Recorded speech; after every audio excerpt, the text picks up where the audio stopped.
Welcome back to session number 2. It's a continuation of passing the baton and asking the panel up here some questions. Does anybody have any questions that they have thought of yet? Well, I guess different ones of you have done different things in different seasons of your life, so that would be cool to hear about. Kind of what that's like transitioning from one role to another role, and just kind of how the Lord met you in that and equipped you for different seasons of ministry. Could you tell what Sam was asking, because I can't hear? What was the question? So just asking about different, they've done different roles throughout their lives, so like different seasons of ministry and how the Lord prepared you for that transition and that. Yes.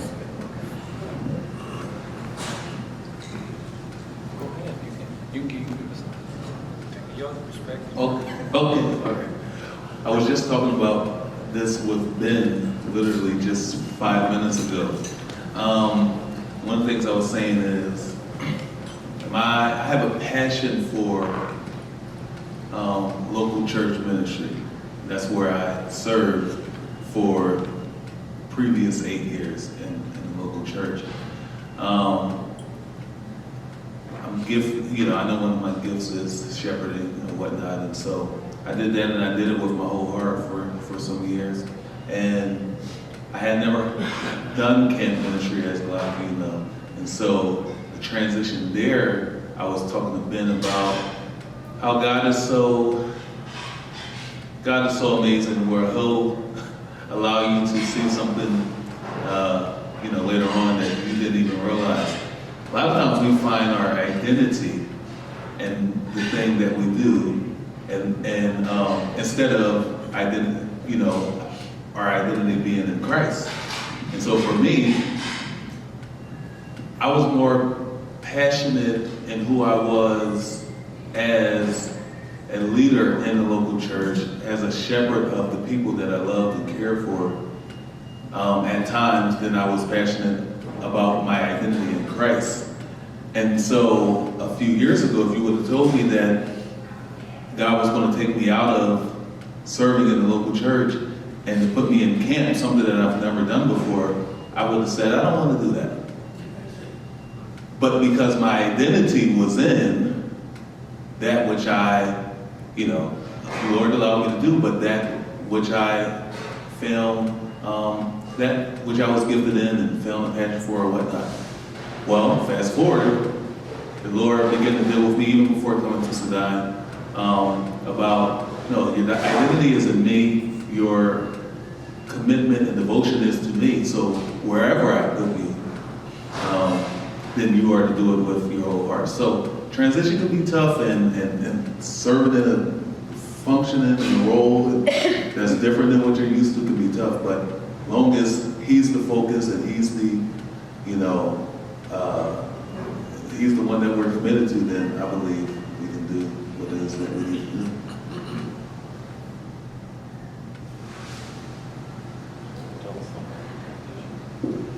Yeah, I was just thinking, I consider myself to be a troubleshooter. I was going to say troublemaker, but my wife would agree. I am equipment, electrical, machinery oriented. If it's mechanical, I'll take it. And that's kind of the way I take life. It doesn't matter what the problem is, I'll happily engage in it. And I don't have to consider that something I've met before or something I'm familiar with. So it's just a natural, I think it's a God-given gift that I'm able to just run into whatever situation is there.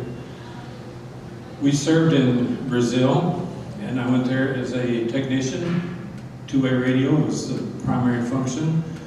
But we're on a new center where there's building going on, very few people, nothing for us to live in. We moved into an aviation storage shed. That was our home for the 2 years we were there, almost 2 years. But when someone needed something done, it didn't matter what it was. That just gravitated to that and did it. So I built chairs for the school, for the missionary kids. I built kitchen cabinets for one of the houses that 4 single ladies were building. They're in their tribe, they're in their tribal house. When they come back to the center, they have a house to live in. So it was a very unusual house for 4 single gals. It was their own little apartment and shared kitchen living areas. It didn't matter what it was, it just had to be done, it was done. Well, then we went to Nigeria and it's the same thing. So I'm doing communications again in Nigeria, 25 stations all over the country, talking to people every day.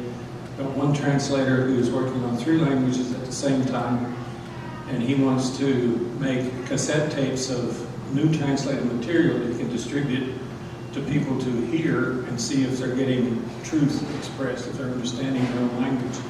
And so he would send me over the radio these recordings that he had made, and I would make cassette tapes for him, stacks of them, send them back out. He'd give them to boys on a bicycle, and they'd take a bicycle out to the villages and have people listen to them. So I did that kind of stuff for him. Then when this building project came along, we had a missionary from Switzerland that started the building project, and just a few weeks in, he left the mission on short notice and was gone.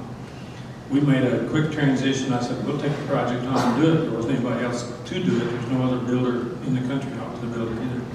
So we moved on short notice. I had 1 day with Walter on the job, and then I never saw him again. He was still in the country, but he was working for another company. So I jumped into a project with 40 men. I'd never managed a crew like that before. A project that was already underway, and got our baptism by fire, as they say. We worked long hours, 7 days a week. Got to know an awful lot of people in business in the community, in the town. It's a good-sized city, Jos, Nigeria. Most of the mission agencies have their headquarters in Jos because it's on a plateau about 7,000 feet, and the climate is 70-something degrees every year, year-round, and just a wonderful place to be. And so that's why all the headquarters were there, so lots of people there. But that was a total new aspect of life for us. After we finally finished that, Sylvia said life would never be the same. And it did, it totally changed us because of the involvement. But now we're in a church in Dayton, Tennessee, an hour down the road. If there's something that needs to be done there, I do it. I build cabinets for the church, I build pulpits for the church. Right now we're working on a fire alarm system that's been a real problem for several years because we have multiple service entrances on our electricity, and that creates ground loop problems for electronic equipment that nobody can solve. So that kind of stuff, it doesn't matter what it is, God puts it in front of me, I'll just do it. And so the teaching that I got into over 30 years ago, started teaching adults, happened because, as I said to my electrician friend in Kentucky, God kicked the ladder out from under me.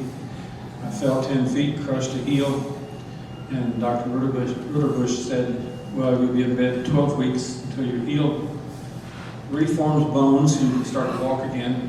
But he said, you're self-employed, they heal faster. So I was on a roof the next Saturday. Not quite healed, but we got there. But I enjoy doing what people need, so I consider myself to be a helper, a help, problem solver, someone just to do whatever comes along. But that being on my back in bed for most of 12 weeks resulted in my getting deeply into the Word, reading a lot, and even found my life verse in Isaiah, which says, the bed is too short to stretch out on, and the blankets are too narrow to roll up in. It's in there, 28, 25. And we had a 2-story house, and our bedroom's upstairs. It was a crushed heel, I was not going upstairs. So I'm sleeping on the sleeper couch in the living room. And you know those things that kill your back? If you've ever slept one, and you have, right through the middle, it's got that bar, and it just cuts you in two. So I turned sideways. The bed's too short. Sylvia put a chair at the end with a cushion on it, that was for my feet. And then she got the single bed blankets from downstairs in the house to us to share on this double bed. And so we're fighting over blankets all night until the day I found the verse. The bed is too short, the blankets are too narrow. So we laughed. We laughed good. But life is good. God takes care of us. He puts us where He wants us. He lets us do what we're supposed to do. We just do it. So out of that came the teaching that I do today, because I turned to the Word and I deeply in the Word and I study the Word. I still consider myself a student. I don't have a degree in anything. I've never been taught to be a teacher, but I dearly love the Word and love to teach it, and so that's what I do. I think for me, when Jeff and I got married, he was finishing up Bible school, and so as soon as he graduated, we joined Camp Nathaniel Scripture Memory Mountain Mission, and it's been our only ministry our whole life, basically.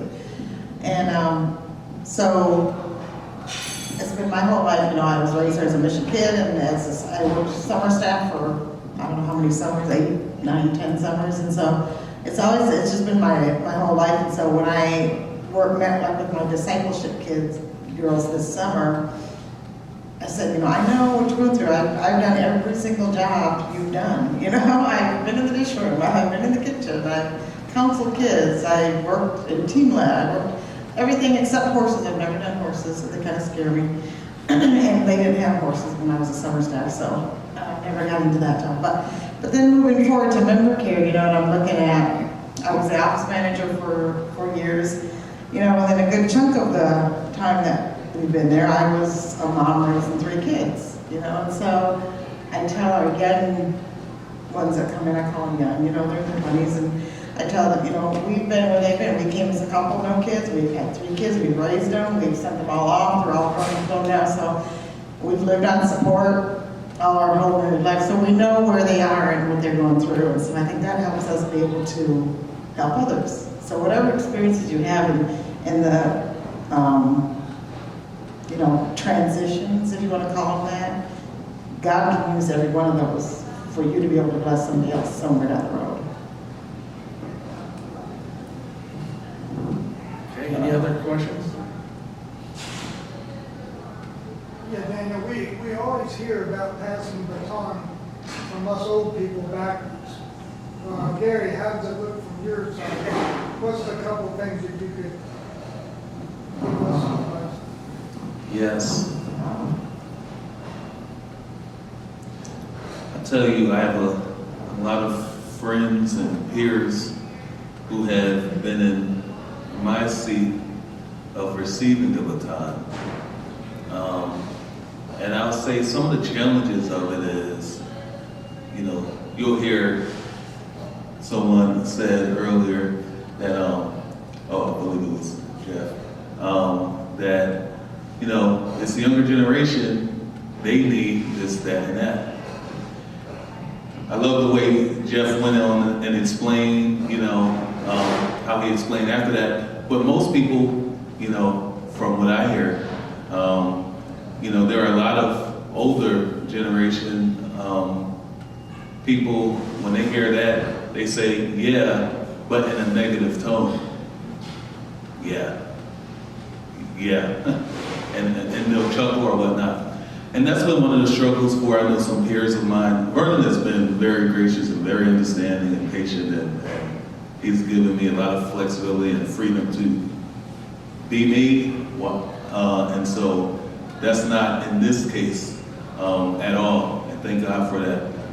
But one of the things that I hear is those who are passing the baton, they have a hard time, first of all, letting it go, but second of all, allowing the one who they're passing it to be who God uniquely designed them to be.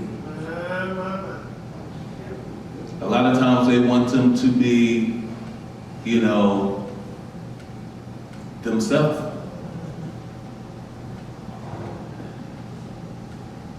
And miss the understanding of, no, God designed you the way He designed you, and they have a Lord and they have a God who designed them the way He designed them. And so, and that becomes a struggle, and part of it is, and for me, I understand it, you know, although I haven't been in those shoes, I understand someone who has sat in a role, labored and given and sacrificed for years and years and years and years, of failing and trying new things and making adjustments and all of that, finally finding a thing that worked for them, just for someone else to come in behind them and do it differently. It's tough, and I get it. But at the same time, it's tough for that person to come in and beat you and to succeed, trying to be someone who they're not. So from my perspective, the challenge is, for me, I told Vernon, hey, I came in to be the assistant director to learn from you and all of that. I want to honor the legacy that is here. But part of what was expected of me from different ones on our board and on our staff team, one of the things that they were saying in the beginning, as soon as we got here, my wife can attest to this, Sedina is in need of change. And sometimes for a person in my role, the pressure of needing to bring change could also be a challenge. Especially when you're someone like me where I don't like going anywhere and trying to bring any change for at least a couple years. Because there's so much to learn. You don't really know anything. You don't know much, at least, about context and the needs and history of that place. And so for me, it's about spending that time just learning and taking in and being a sponge and all of that before you try to influence change in any way. But sometimes you're needed. Your perspective is needed. To help move the thing along. So it's also the challenge of balancing, how much is too much and how much is not enough. And so, but those are some of the things, from what I've heard and even my own experience, that can be a challenge. And then the other thing is, from my role, or from my seat, most times when you have someone who's supposed to be there and who God has sent, a lot of times they're going to come in nervous and scared, but excited and anxious even, and just ready to, all right, what can I do? What can I, what can I do to, what projects do you have for me? And just excited and just ready to just go running because it's new, it's fresh, and all of that. And so the challenge there is slow it down, take your time, and just see what the Lord will do. So I hope that answers your question there. Okay. Any other thoughts or questions at this time?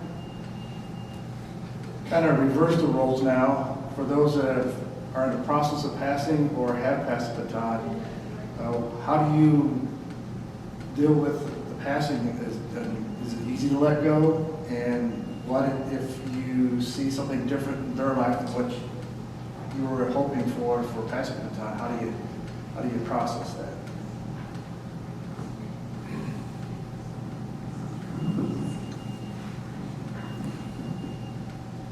Well, as Gary was talking, I was thinking of watching the Olympics last week.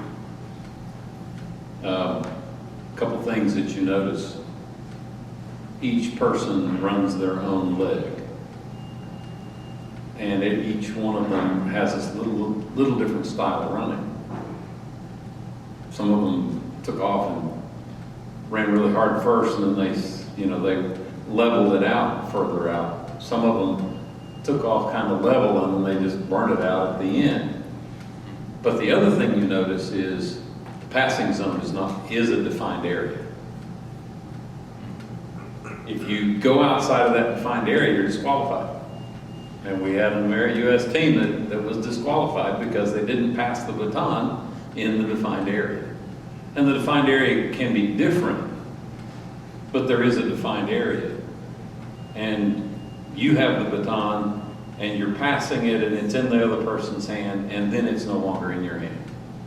And when you let go of it, you need to let go of it. And that's, I think, the big thing that's going to be a challenge. Yeah, it's not always easy to let go, but the Lord's been preparing me and I've been asking for it. And so when the Lord answers the prayer, then you've got to do your part in letting go.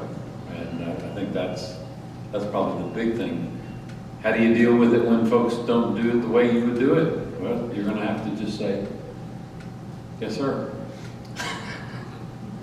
I mean, You'll have that recorded, right? That's recorded, I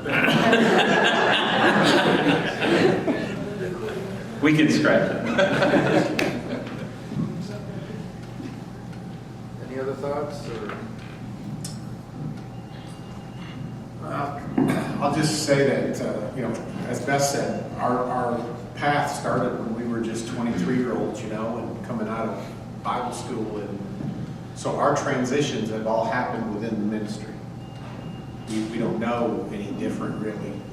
But that doesn't mean there weren't transitions, right? So, I started out a recreational director and pool manager, and learning from Mr. Murr. Yes. And he teaches, all these different things. And our mission, I think, has a pretty good heritage, good tradition as far as trying to teach people that come in and do those things. And then being the camp director for almost 20 years, and just kind of realizing that, that passion of, getting up at 6 or 7 in the morning and go to bed at midnight for 8 weeks in a row gets a little bit wearing, right? And you're not waking up with the same juice that you woke up with, and you feel that, and you're like, wait a minute, something. And finding that, just like, what, there's somebody that can do this at a higher level and better than what I'm able to. What I'm just really not that I wanted to, but you're just not able to anymore. That's hard. That mental, your mind says yes, but your body says And so that's always a difficult thing as you know the reality of what that is. And then, like you said, just being able to see that, there's a lot of things that you put into a program over the course of 18 years or 20 years, and you've seen it build, and you've seen it grow, and you've seen all the positives.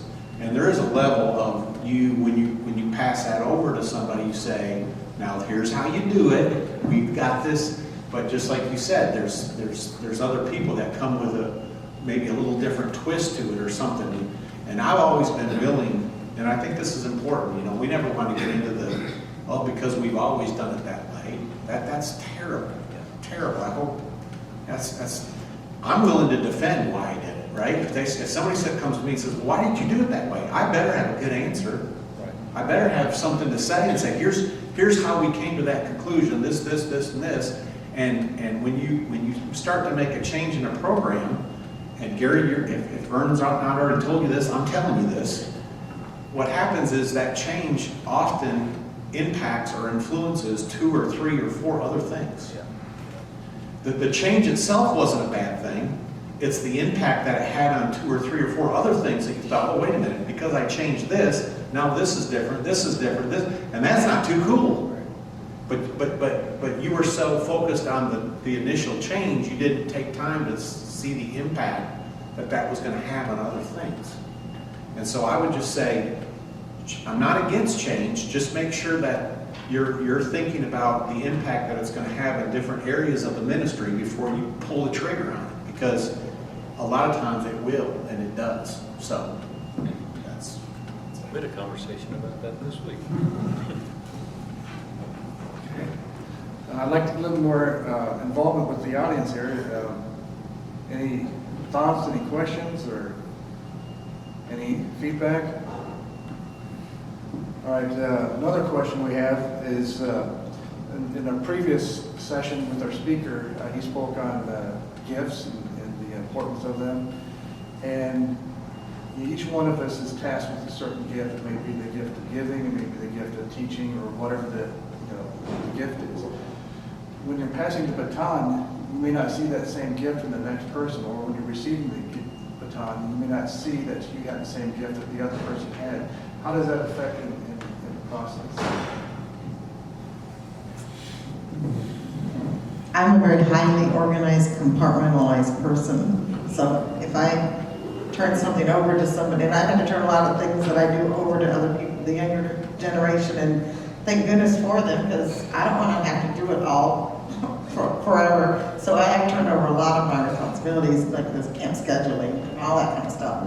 But it's hard when somebody's not as organized as I think I am. And so it's really, it's hard to even, be involved in it. It's easier just to step back rather than try to keep my hands in it because it's not done the way that I always did it. So I tend to step back some and let them do it. And it still gets done and it's fine. It's just my organizational brain doesn't allow me to be chaotic, I guess. So it's difficult. But I think we've been blessed that we've got people, God has really brought in people that, He has the person. And sometimes it gets back to the whole point of, us as an organizations being willing to, maybe not jump on the first person who's what I call warm and willing, right? They're breathing, they're willing, they're warm, all right, you're in. And we sometimes might get too quick about taking those people and not saying, wait a minute, that really doesn't fit you very well. Making sure that they're aware of that they may not fit, and then saying, is this something that you want to try to tackle? Not that you couldn't do it, but understanding that this might not be at your skill set. This job that we've got may not be, exactly what. But that doesn't, and we've seen this in ministry before, that doesn't mean that God can't take and give that person a passion for that and that they can't do it well. I sure wouldn't disqualify somebody, but I do think it's important to be aware that, hey, this might not work. This might not fit you great, and just be open and honest about what that is. But we've seen enough people who didn't look like they were skill setted for something who just took it and ended up being a diamond in the rough kind of thing where we're like, boy, I didn't see that coming. That was something. So we can't be too quick to disqualify, but also be realistic about what that skill set might look like. I think an old statement that I've heard for years fits in this area, and that is God doesn't often call the qualified, He qualifies the called. And so if the person is called to that ministry, He's either going to give the gifts to that person or He's going to give him a person that's gifted in that area. And so sometimes I have some gifts that Gary doesn't have. Gary has some gifts that I don't have. And so those gifts may be what the ministry needs to move forward. And my gifts may be able to support for a short period of time, and God will give him a person that has similar gifts to be able to carry those roles that I've carried. So I've come to a point, I know intellectually, and I'm learning in my heart that, it's not going to be a person like me. And, there are times I look and I say, my goodness, I wish there had been somebody else to do this, because sometimes you feel like this area or that area you fell down because I wasn't strong enough in that area. And in some cases, I didn't pull along the right person to be able to get that covered as well as it was. So I think the concept of God qualifying the called is what we need to look at when we're looking at transition.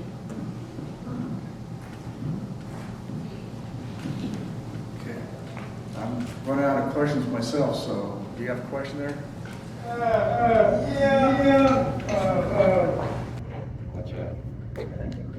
If the person does not have the gift to this, I'm trying to remember your question in the first place. Does not have a gift that I can pass down to him or anything. Can we teach structure, integrity, commitment, loyalty, and critical thinking? I'm just wondering about those values that our nation seems to be crumbling in, and if the gift is not compatible or whatever, what about those values?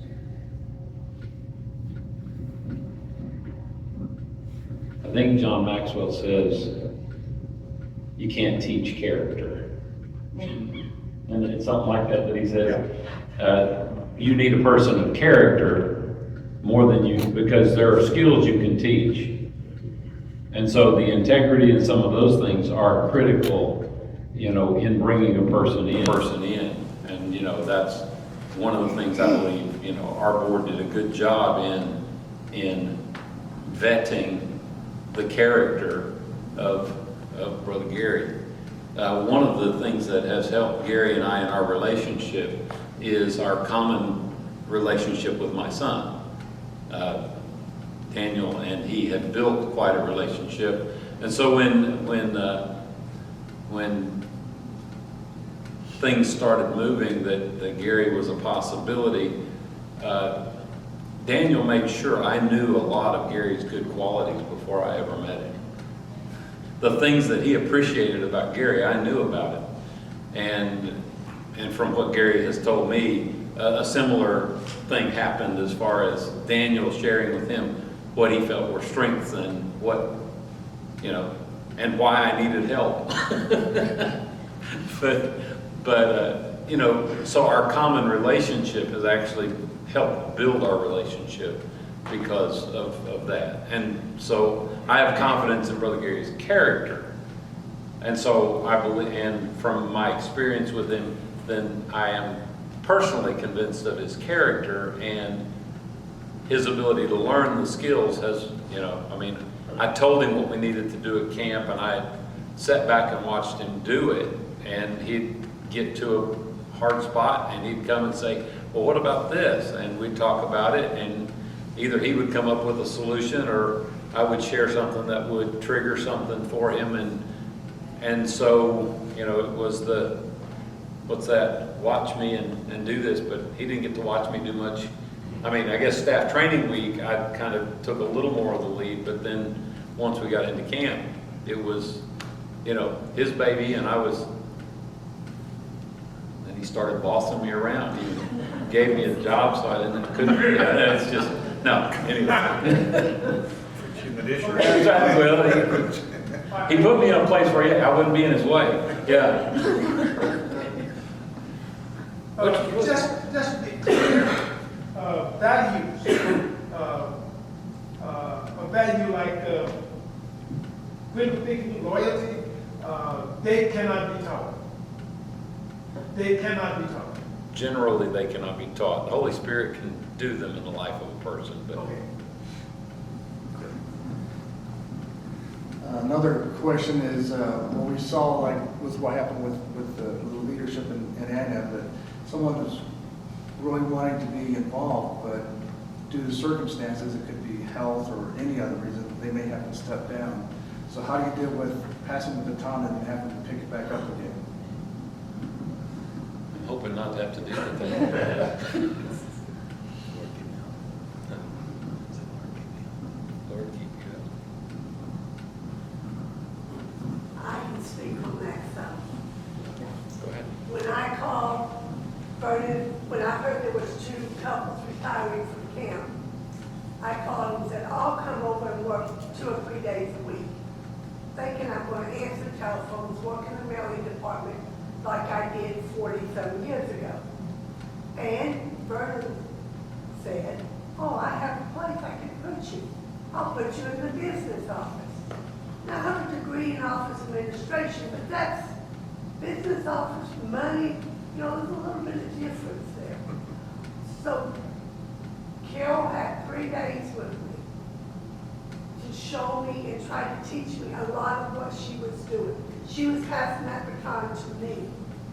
Now, a lot of what I've learned in the last 2.5, 3 years has been my trial and error.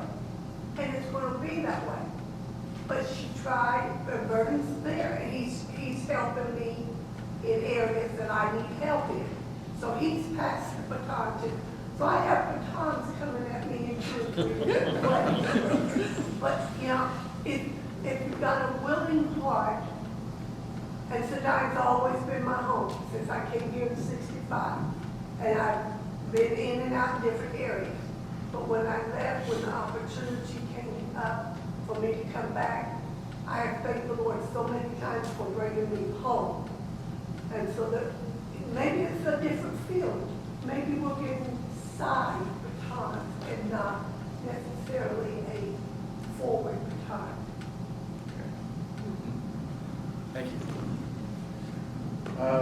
just from your own personal experience, do you have any words of wisdom that you'd like to share as far as holding the baton, passing it, or receiving it, or?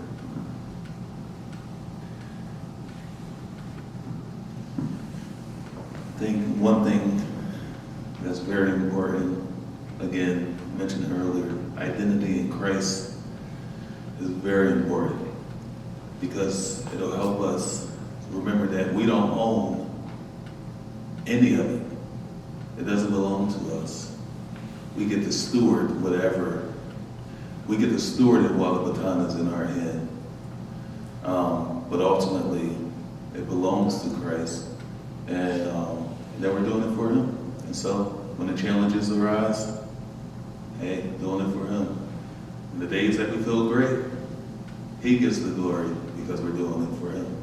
And so, as long as we understand our place in it, we're a steward, we're not an owner.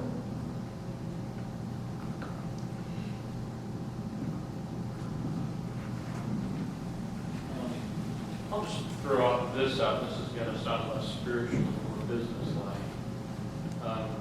You know, in ministries like ours, we don't have extra people sitting in the sidelines waiting to be, you know, step into one of these roles in the business office or bookkeeping, you know, as director of camp or something like that. And so we have worked really hard at having very clear and defined job descriptions. And of course, anytime you come and do one of your 5-year reviews, that's one of the things we look at is a very clear job description. And I'll tell you, it does a couple of things. One, if someone ever has to step into your role, and we don't know, this dear lady just a couple of weeks ago, I called her and she said, yeah, sorry, I was out last week because I had a stroke. You know, you know, my father had a stroke around the same time and he's not doing nearly so well. But you think about something like that can happen just unexpectedly, and how many batons potentially could drop if it's not clearly spelled out what we do. And so to have your job clearly defined, clearly written out, so that someone, and for me, it's a part of our responsibility in discipleship and preparing ourselves to pass a baton, is that we have done everything we can to make it easy for the person that replaces us. And so in my office, it just recently started another layer of not only having a job description, but keeping it updated, but also it is now in some of our project management software that all of our administrators have. And so it has everything they're expected to do on a weekly basis, everything on a quarterly basis, monthly basis, and annual basis. And it is a reminder to all of our administrators of the things that they need to be doing. But it's not a dead document, like sometimes a job description can become. It's alive, and so you're like, you know what, I've started doing this now. I've taken this on this responsibility. There have been times after 12 years of being a source of light where there were certain things that were not being done because nobody told, the previous person didn't tell the next person. And I've stepped into a situation a few times where I'm like, I mean, this is clearly in a job description, all right, but they haven't looked at it closely, and it's like, I thought someone else was doing it. Well, it hasn't been getting done. And thankfully, it wasn't anything extremely major, but it was, if it's not important, you probably should make your job description anyway, so it's apparently necessary. And so my encouragement is, that's the best thing you can do for running your organization, and particularly like in ministries like camp ministry, where you just have this constant turnover, you know, with young people that come in and out, and they want to serve for a few years, and they don't know, you know, what the Lord wants them to do the rest of their life. They just know right now this is what the Lord, you know, has put on their heart. And you know, we can fight that, we can resist that, particularly those of us that thought we were going to die on a mission field somewhere, you know, we were going to be buried there. And that's how I saw myself in ministry. And when I started recruiting some of the younger people, they're like, I might be here a couple of years, you know. And so it's okay, we just got to embrace what we have. But the point is to make it as easy as possible for the people that are going to be coming along, maybe sooner than we might even expect. Yeah. And so it's a really good practice to get in the habit of making sure you could be able to, on a piece of paper, describe your job. Someone could pick up if you didn't have the ability to communicate. Very good point, thank you. I remember back whenever I was in the service, I had a couple of job requirements that there was nothing written down, and so I knew what to do, but if I had to train somebody else, or if I got sick and they had to pick it up, there was nothing on paper, and so we had to build together a job description list of this is what you do, this is how you do it, this is when you do it, and it's very much the same way in ministry, so it's a very good point, thank you. Is there any other questions or anything, other feedback? Or I don't really have any more questions, so.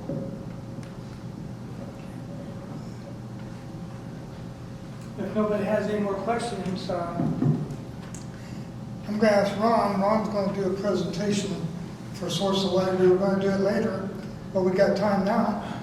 And we're going to back him up to the free time. So he's got 16 minutes. Okay? So thank you all. Very good session.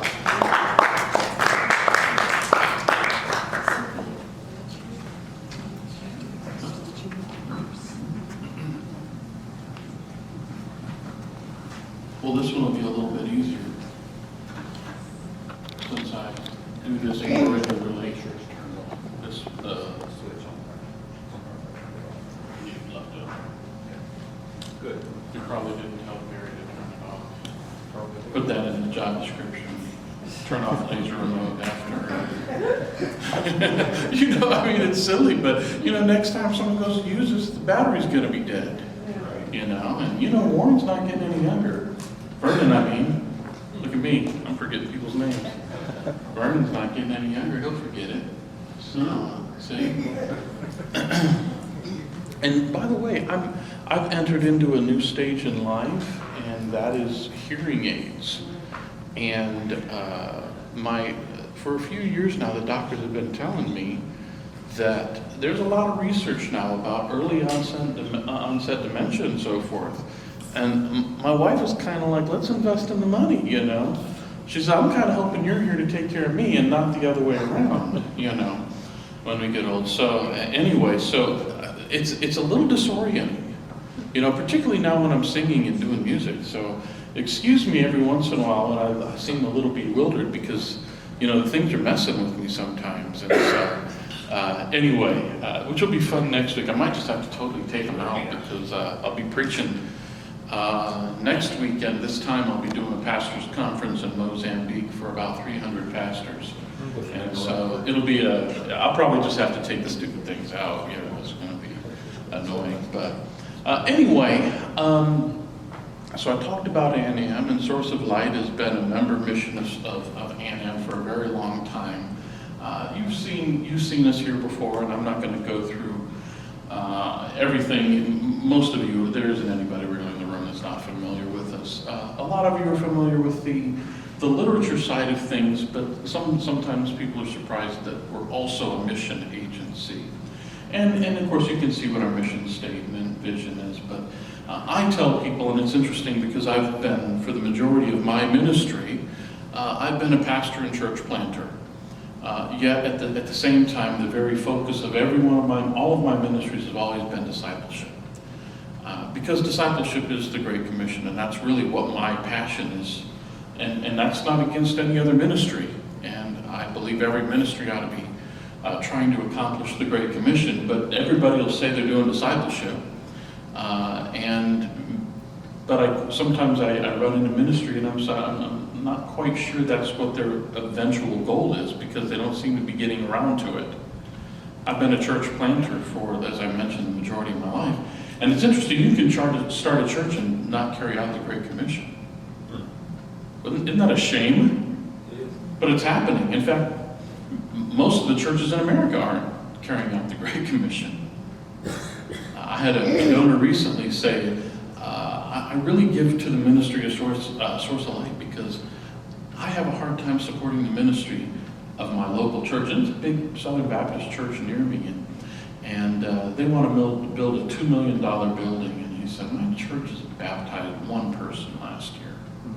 One person. They want to spend $2 million to build another building. And he says, I have a hard time justifying it. It's a good church, I'm fed there, but I'm not sure we're carrying out the Great Commission. It's interesting because you can do, and we kind of hit, Billy's been hitting on this the last couple of days, you can do evangelism and not carry out the Great Commission. It's happening. That's what's ironic about this thing called ministry, is people are out there doing it, and it's like they're spinning their wheels. They're not accomplishing the Great Commission. It's why everything that we do at Source of Light, and Phil will tell you, Ben will tell you, Dan will tell you, it comes up every time we do some kind of training. Anytime we have to approve a project, anytime we're looking at developing something new, my question is, how is this going to help us carry out the Great Commission? All right? It's a good idea, but you better be able to demonstrate for me how it's going to be able to carry out the Great Commission to make disciples. And so if you don't remember anything else about what Source of Light does, we do develop and disciple, distribute Bible resources, church planting, evangelism. It's interesting. When I first came to Source of Light, in our bigger mission statement, it had this fifth category, which is edify believers, and I thought, that would kind of be assumed, but there's a lot of our people who will never be able to, a lot of the people that we minister to who will never get to a church. And we're starting to see that increasingly. And so they'll never be able to be put in a church building or church plant or something like that, which I believe is ultimately the best way that somebody is continually discipled, all right? But they're in jail. They may never get out. They're Muslim, and they're in a community of Muslims where there aren't other Christians to go to. There isn't a church to go to. Maybe their faith isn't strong enough for them to go to a church, because it will mean certain death in certain parts of the world. So anyway, I left edify believers because that's actually a specific thing we're starting to address as a need to make discipleships. But if you forget everything else that I say, Source of Light's here to make disciples. These are just a handful of the ministries that Source of Light is involved in, and you've seen, you're perhaps familiar with most of that, but these are some of the tools that Source of Light has at its disposal. In fact, Billy and I were talking today about some of the various tools that Source of Light's been developing. We have everything from children's pre-evangelistic material all the way through adult discipleship curriculum, as well as Bible college curriculum. And it is now in printed form, it is in Braille, and they're all available online. Whether we like it or not, online is a new way. And in some situations, I was just last week at Luther Rice Seminary. Some of you familiar with Luther Rice? They are all online. They have one track, and that's their doctoral program that students come to campus. Otherwise, they're all entirely online right now. And it's going to be an increasing trend. Well, it's interesting because Source of Light was doing it remotely before most of the rest of the world was. But we were ready for COVID. Everybody else was just having to get caught up to Source of Light. Anyway, so we have all of these different methodology for delivery, and you can see. I'll just quickly go through. Some of you are familiar with it. Some of you in your camp ministry are using it. Some of you have developed some of your own curriculum. One of the things, we're not out there to try to win people over on our material necessarily, saying that ours is somehow superior. If you have something, for whatever age group, for whatever, stage in life, then by all means, I encourage you to utilize tools that are at your disposal. But if you don't have tools, this is an excellent way to be able to have access to courses that you don't have to go out and reinvent the wheel. I remember when I was young in ministry, I thought, oh man, surely I will have something to say in my writing that someone else hasn't said before, right? Don't be so naive. You guys are older, and so you get that. But I sure was glad when I started just to use what was out there. I was really glad that I could focus more of my energy on church planting. But anyway, one of the SLM tools that I mentioned was our Bible college curriculum. And if some of you are looking for or know someone that's looking to maybe join even in your organization and you're like, man, they could really use a little bit more Bible training, then our WWBI program is an excellent opportunity. Some of you are already using it. But one of the things we're discovering within certain ministries, mission agencies in particular, is they're requiring some more Bible education than the average student, the average person that's coming to them later in life has had in training. And so now they're like, man, do we make them go back to school? You know, they really should have another layer of Bible training than they have. But man, are they going to take out a loan to do it? You know, and let me just tell you, this curriculum is, it's not meant for Source of Light to get rich, all right? It is at our cost. It is to cover our expenses, all right?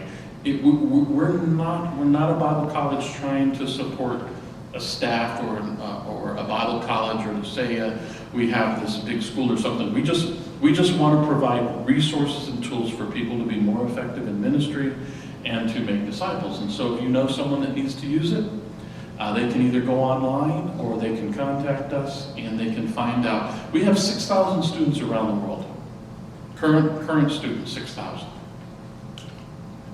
And if you have any questions, you can stop by, talk to Ben or me.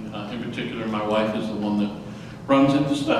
I'll just go through it since I have 3 more minutes.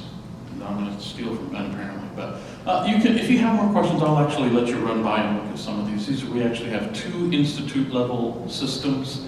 And I'm going to go ahead and let Ben kind of come up, make his way on up here. Just some things you might want to know about Source of Light from our 2023 report. First of all, we had 61,520 decisions for Christ.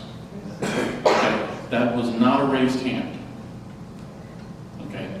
Those are people that started in a discipling relationship. They made a decision through the courses, and they wrote into or handed into a discipler or teacher or something like that. This is the Christ using the curriculum. This is just the curriculum, not how many people got saved in our churches or anything like that. We don't keep track of that. This is someone that wrote their name, Jimmy Smith. I made a decision, and I want to start in a discipling relationship with the curriculum with one of your people. So 61,1929. Man, what is wrong with that screen right there? The number of new villages. You know, we know the Great Commission won't be fulfilled until we go into every tribe and every tongue. And so 1,929 new villages, 272 new house groups, 256 new Bible studies, and 49 new churches. That's Source of Light. And I don't tell you that to say that to be proud about it, even though I am extremely proud of our missionaries. I hope it's a way for you to understand that Source of Light is utilizing the resources as a way for us to open doors. And that's 61,000. I have a lot of people, pastors, heads of other organizations come to me, how is that even possible? But that's not a raised hand. If you want, I can provide names. And so I'm extremely proud that Source of Light is focused on this, but we have been focused on developing some new things. And so Ben, not only my son-in-law, but our director of Next Generation Ministries, is going to kind of share some of the new things that we've been developing at Source of Light. Well, Phil, you messed up by giving 2 long-winded people a short amount of time. Just kidding. I won't take up a lot of time, but I want to quickly tell you about some of the new resources that Ron was just mentioning. If you have been familiar with the Source of Light materials, you'll be excited to know that we have some new stuff coming out. The first one that you see here would be some children's lessons that are coming out. And very soon there will be different age groups that will be coming out. We have 3 to 5-year-old lessons, 6 to 8-year-olds, 9 to 11, and then 12 to 14 middle school, high school age groups. Those will be rolling out very soon, but this is a new focus for Source of Light, is having someone, I guess I'm that person, to really focus in on the children and the youth internationally, connecting ministries like Sudan with with materials, or local churches with materials to reach children. The new lessons are very soon coming out. Another thing that we have is a Sunday school curriculum. We have written a 2-year Sunday school curriculum.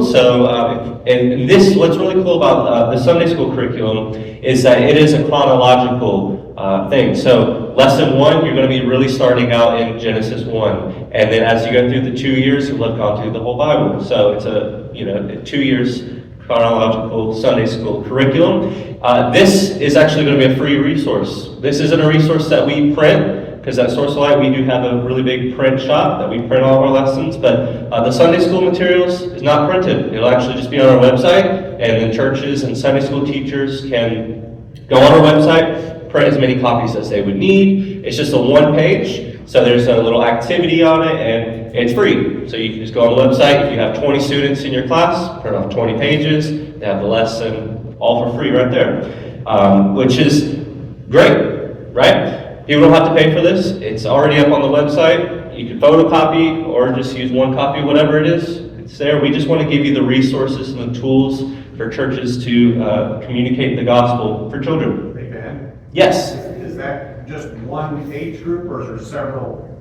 So the Sunday school curriculum is for children, and I wouldn't say that it has a specific age group, but a generalized children's material would be a good way to put it. Maybe up until elementary age is probably the best age group for it. It is basic enough that a child will understand, but it's not too childish, if that makes sense. And also, at some point, there will be corresponding adult courses. Right. So as I mentioned on the previous slide, children's lessons. This is just the first phase right now. It's going to be children. We will be working our way through, but right now children, and also with the children's Sunday school materials, this is ready as well. The new thing also is called a book called 99 Adventures. A friend of ours named Jim Cook wrote this book. This is 99 Bible lessons, key Bible lessons from Genesis all the way to Revelation, also chronological. And this is one book meant for just the teacher to have. All right? So if you know the Source of Light materials, every student gets the book and they go through it. This book is very different, that only the teacher has, and they will teach it to their class. So Jim Cook wrote this. It is currently in 14 different languages, and it is hopefully going to be in 17 languages by the end of the year. But this book it's really beneficial for, say, areas where people don't know how to read, right? That's something we had to consider with Source of Light lessons. How could someone actually go through our lesson if they can't read? And so this could also be a good use for a teacher to be able to teach to their Sunday school class, to cover that base as well. This is, again, kind of going off the question that you asked, this is good for children of pretty much all ages, I would say. It's just a very good material that we actually, we do a really deep training on this, actually. So I've been a part of 2 trainings so far. Actually, both of them were in Costa Rica. We will be going to India in December, and we'll be training potentially 100 Sunday school teachers on how to use this curriculum. And it's probably a 30-hour training session on how to use this curriculum. One, so that they really learn this material, how to teach it, but also the statistic of how many people that are in ministry that have no ministry experience or training is pretty staggering. And so, part of it is to equip teachers on how to do ministry, specifically for children, and then giving them a really good resource to do that ministry. So, I guess my time is up, but I just wanted to show you these 3 new things that are coming through the pipeline at Source of Light that we're really excited about. And actually, Dan, I'm going to call on Dan. I'm just kidding, I'm not calling on Dan. But Dan works on a print shop, and so he will be, working on printing a lot of these, especially the new kids lessons that we talked about. And so Dan is going to be heavily involved in the printing of that material. So, any questions? Yeah, of course. So is that Sunday school lesson available now on your website, or do I have to bring it? The Sunday school, it's on the website, right? So it's already up. I know year 1 is for sure on our website, and year 2 should be up by, I think the plan was January of 2025. So year one of the Sunday school curriculum is on our website right now already. Point out the kids. Yes.